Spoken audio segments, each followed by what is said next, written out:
सुनीता, तू यहाँ? मतलब तेरी शादी यहाँ हुई है? प्रिया तू यहाँ? एक्चुअली मैं यहाँ पे किसी काम से आई थी, मुझे प्रॉपर्टी देखनी थी तो बस उसी के लिए आई हूँ। मगर मैंने नहीं सोचा था तू इस जगह पे ऐसे गांव पे शादी करके आई होगी। हाँ यार, बहुत अलग थी तू पहले, अब और ज्यादा सुंदर हो गई है। सुंदर तो दिखना ही था, आखिर तुम जैसी गांव वाली की तरह थोड़ी ना दिखती मैं। अच्छा चल ना, अंदर मैं कुछ खिलाती हूँ तुझे। नहीं नहीं, पागल है क्या? तू तो जानती है मैं ये सब जगहों का नहीं खाती। और वैसे भी मेरे पति साइट देखने गए हैं, वो जैसी आएंगे मैं उनके साथ चली जाऊंगी। पर यार इतने सालों बाद आई है तू, कुछ तो खा ले। चल तू इतना कह रही है तो मैं भी देख लेती हूँ तुम गरीब लोग रहते कैसे हो, तुम लोग का रहना सहना कैसे होता है। आखिर तू जानती है मैं हमेशा अमीरी में पली बड़ी हूँ और मैं हमेशा बड़े बड़े घर देखे हैं मैंने। मैं भी देखती हूँ आज कैसे छोटे लोग रहते हैं छोटे घरों पे, मेरी भी नॉलेज बढ़ेगी। और तुम लोग कैसे गुजारा कर लेते हो इतने कम पैसों में। अच्छा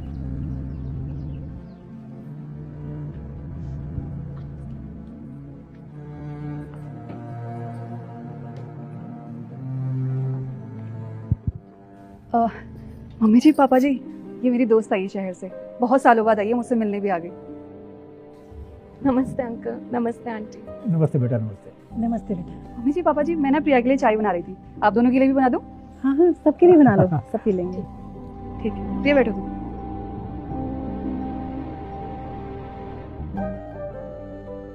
अच्छा तो बेटा, कितने सालों से हो शहर में?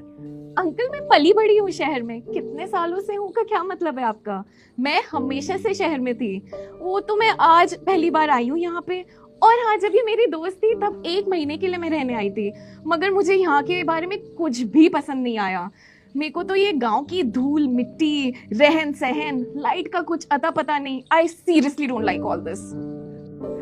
अच्छा बेटा, और कौन कौन है तुम्हारे घर में? मतलब तुम्हारे माता पिता, तुम सब साथ में रहते हो एक ही परिवार में? अरे नहीं नहीं आंटी जी, आजकल साथ में कौन रहता है, शहर में रहना बहुत बड़ी बात होती है। अच्छा, तो तुम अकेली रहती हो? मैं और मेरे हस्बैंड एक साथ रहते हैं। और तुम्हारे माता पिता? वो तो अपने गांव में हैं। हम लोग उनको महीने में 1 लाख रुपए भेजते हैं। आखिर मम्मी डैडी जो है हमारे, ध्यान तो रखना ही पड़ेगा हमें। वैसे मैं ये गांव वाँव तो जाती नहीं हूँ तो थोड़ा कम मिलना हो जाता है। ये लो चाय पियो। ये कप्स में कौन चाय पीता है? वो अच्छे वाले कप्स नहीं है क्या? सॉरी, मैं बिल्कुल भूल गई थी, मैं तो गांव में हूँ, यहाँ पे ऐसे अच्छे कप्स थोड़ी ना मिलते हैं। ये सब चीजें तो बड़े शहरों में ही मिलेंगी। ये लीजिए बाबूजी।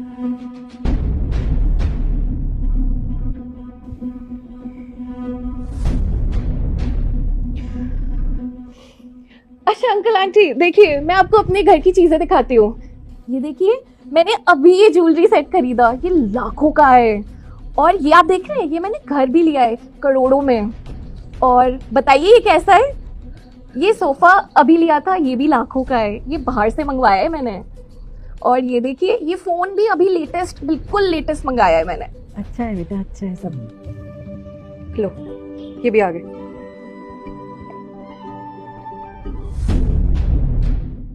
और कैसा रहा आज आपका दिन? अच्छा था आज का दिन। बेटा खाद वाद तो डाल दी थी ना अच्छे से फसल में, नहीं तो कीड़े लग जाते हैं। हाँ बस सब कुछ मैं डाल दिया खेत में।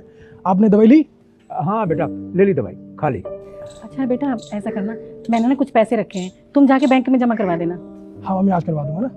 अच्छा, मैं अपनी दोस्त से मिलाना तो भूल ही गई आपको। ये शहर में रहती है, बहुत सालों बाद आई है हमारे घर, तो मुझसे मिलने। कैसे आप?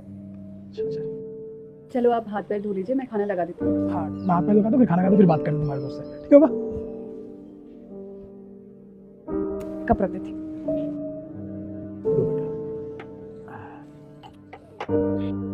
अरे ये आजकल पैर कौन छूता है अपने पति के? इक्वालिटी पे बिलीव करो, इक्वालिटी पे। मैं तुझे अपना अच्छा दोस्त मानती थी, मगर तू ये सब पैर छू के अपने आप को नीचा क्यों दिखा रही है? पर पैर छूने से इक्वालिटी का क्या लेना देना? बराबरी रखा कर। मैं अपने हस्बैंड को हमेशा बराबर रखती हूँ ऐसे, वरना वो तेरी सुनेगा नहीं। नहीं, मेरे पति ऐसे नहीं है। मेरे पति फैमिली मैन है, वो हमारे परिवार का पूरा ध्यान रखते हैं, मम्मी जी का, पापा जी का, मेरा। माना कि हम लोग गांव में रहते हैं, मैंने 12वीं के बाद पढ़ाई नहीं करी, पर मेरे पति ने मुझे ये कभी एहसास होने ही नहीं दिया, मुझे फील होने ही नहीं दिया, क्योंकि वो खुश रखते हैं हमेशा। वो चाहते हैं कि हम लोग सब मिलजुल कर रहें, खुशी खुशी रहें। तुम शहर में रहती हो और हम लोग गाँव में रहते हैं, पर इसका मतलब ये थोड़ी कि तुम गाँव में आके लोगों की बेइज्जती करोगी। जो गांव में रहते हैं उनकी बेइज्जती करोगी।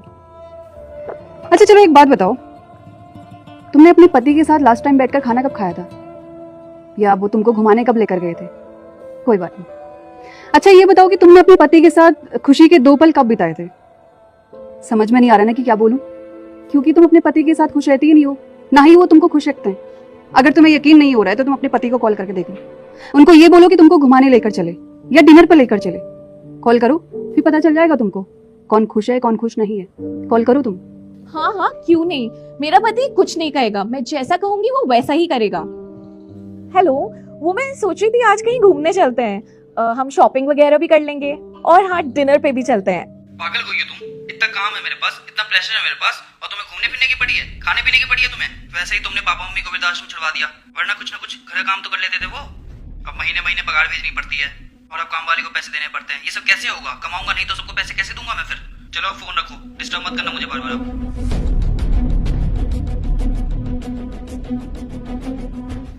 सॉरी, वो मैंने दिखावा किया आप सबके सामने।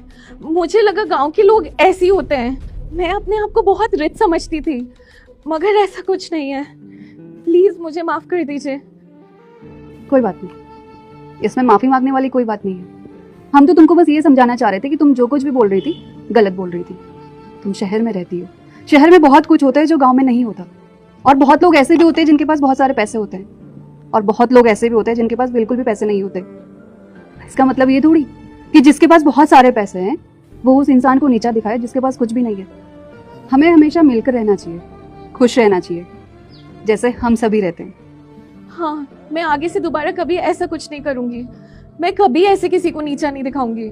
बेटा, गांव से अच्छी जगह कोई भी नहीं है, शहर भी तो गांव से ही बने हैं। और बेटा एक टाइम पे तुम भी तो गांव में रहे हो। हाँ, गांव को ऐसे बुरा मत बोलो। देखो बेटा, गांव से ही शहर है, अगर गांव में खेती बाड़ी ना हो तो शहर वाले क्या खाएंगे बताओ? देश कैसे चलेगा? तो गांव से ही सब कुछ है। अच्छा एक बात बताइए कि आप जो खाना खाते हो वो खाना कहाँ से आता है? हम जैसे किसान जब मेहनत करते हैं, पसीने बहाते हैं, तब जाके फसल आता है और वो फसल दुकानों तक पहुँचता है, तभी तो वो खाना आप लोगों तक पहुँचता है। और आप जैसे कुछ लोग होते हैं जो किसानों की बहुत बेइज्जती करते हैं, तो जो कि बहुत गलत बात होती है। किसानों की कभी बेइज्जती मत कीजिए, क्योंकि किसान है तभी हमारा कल है, इसलिए हमेशा उनकी इज्जत कीजिए। पैसे वाले हमेशा घमंडी होते हैं, तो हर जगह घमंड दिखाना जरूरी नहीं है, इसलिए हमेशा किसानों की इज्जत कीजिए। चलिए खाना खाते हैं, आइए आइए, आप भी आइए।